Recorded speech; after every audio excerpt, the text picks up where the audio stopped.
The dust of northern Mexico breeds hard men. Men who are shaped by the relentless sun, the unforgiving terrain, and the constant struggle for survival. In this harsh environment, only the strongest and most determined can rise above the rest. Amado Carrillo Fuentes was one such man, rising from the arid plains with a vision and hunger. He was not content with the life of a simple farmer or laborer. He had dreams that soared higher than the mountains that surrounded him. I dreamed bigger. I saw beyond the horizon, beyond the limits that others accepted. I wanted more than just power. I wanted to redefine what power meant. I dreamed of the sky, not just any sky, my sky, a sky where I ruled supreme, where my influence stretched across continents and where my name would be whispered in awe and fear. A sky that would make me king, a king not of land but of the air, of the very essence of freedom and control. His uncle, Ernesto Don Neto Fonseca Carrillo, was a founder of the Guadalajara cartel. From him, Amado learned the intricacies of the drug trade, the delicate balance of power, and the ruthless efficiency required to maintain control. Amado learned from the old guard, understanding the language of power spoken in whispers and bullets. He absorbed these lessons, but he also saw the limitations of the old ways. The Guadalajara cartel shattered.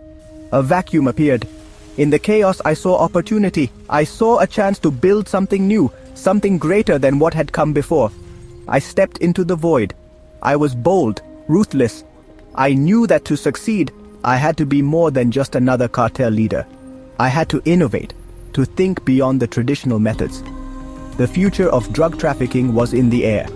The skies offered a new frontier, a way to move vast quantities of drugs quickly and efficiently, bypassing the dangers of land routes. He built an empire on this vision stretching from Colombia to the United States, built on cocaine. His fleet of planes became the backbone of his operation, allowing him to transport drugs on an unprecedented scale. His ambition consumed everything in its path. He was relentless, always pushing for more, always seeking to expand his reach and solidify his power. Amado Carrillo Fuentes. The name started to mean power, death, the dawning of a new terrifying era. An era where the skies were no longer just a domain for birds and planes, but a battleground for control and dominance. The era of El Señor de los Cielos, the Lord of the Skies. A title that would become synonymous with fear, respect, and the ultimate reach of one man's ambition. Amado's genius was air power. He saw the skies as an open highway, a limitless expanse where he could move his product with unprecedented speed and efficiency.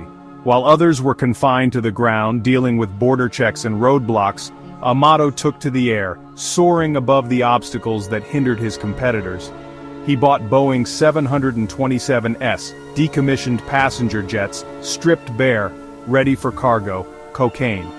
These planes, once ferrying passengers across continents, were now repurposed into flying drug mules, capable of carrying tons of cocaine in a single trip. The sheer scale of his operations was staggering, and it all started with these massive, hollowed-out birds. He transformed the smuggling game, making it corporate, airborne. No longer was drug trafficking a disorganized, chaotic endeavor. Amado brought a level of professionalism and structure that was unheard of in the underworld. He ran his operation like a Fortune 500 company with meticulous planning and execution, a fleet of silver birds flying high above the law, death across borders.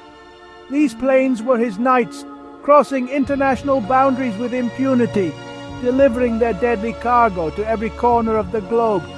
Each flight was a testament to his audacity and his mastery of the skies. He moved more cocaine than anyone before him, a river of white gold flowing north, poisoning cities, making him unimaginably rich. The sheer volume of drugs he transported was mind-boggling, flooding the streets of America and beyond, creating an epidemic that authorities struggled to contain. How could one man command such an armada? It was a question that baffled law enforcement and rival cartels alike.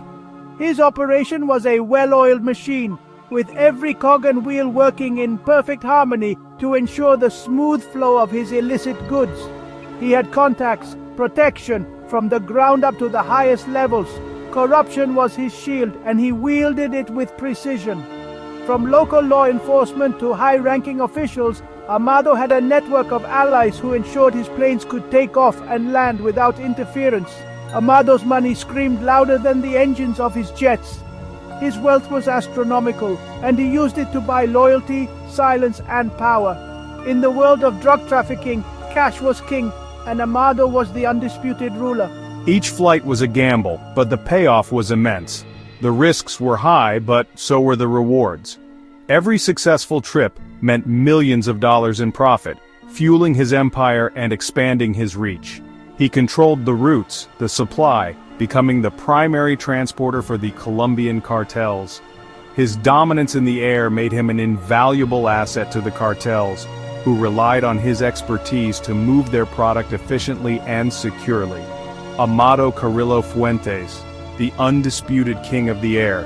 His legacy was one of innovation, ruthlessness, and unparalleled success in the world of drug trafficking. He was a pioneer, a visionary who changed the game forever. Power like Amado's comes with a heavy price, paid in blood. His reputation was fearsome, disloyalty met with brutal retribution. His wealth was staggering, billions insulating him, buying silence, loyalty, power. But it also made him a target. He lived like a king in a gilded cage, always watching his back, suspicious. Trust was a luxury he couldn't afford. The DEA wanted him. The Mexican government, under pressure, vowed to catch him. But Amado was elusive, protected by his network, wealth, and the fear he inspired. Yet the net was tightening. The Lord of the Skies knew his time at the apex might be limited. The wind carried whispers of change, of an ending. Amado's operations were a dark masterpiece of logistics. More than a thug, he was a CEO of a multinational criminal enterprise. His relationships with other cartel bosses were intricate, a dance of diplomacy and death. He was the bridge between South American producers and North American consumers. The Juarez cartel, his organization, became a dominant force. He understood the politics of the underworld, navigating inter-cartel rivalries. His influence was pervasive, his reach undeniable. The city of Juarez was his fortress, his base of operations. The symphony of the drug trade played his tune, a dark, violent, and incredibly profitable melody. He was the conductor, and the world listened. The pressure mounted. The Americans were closing in. The net was tightening around one of the most elusive and powerful drug lords in history. Amado Carrillo Fuentes, the Lord of the Skies, was a hunted man. His empire, built on the trafficking of vast quantities of cocaine, was under siege. He needed to disappear, to change. The walls were closing in, and his options were running out. He knew that his survival depended on a drastic transformation.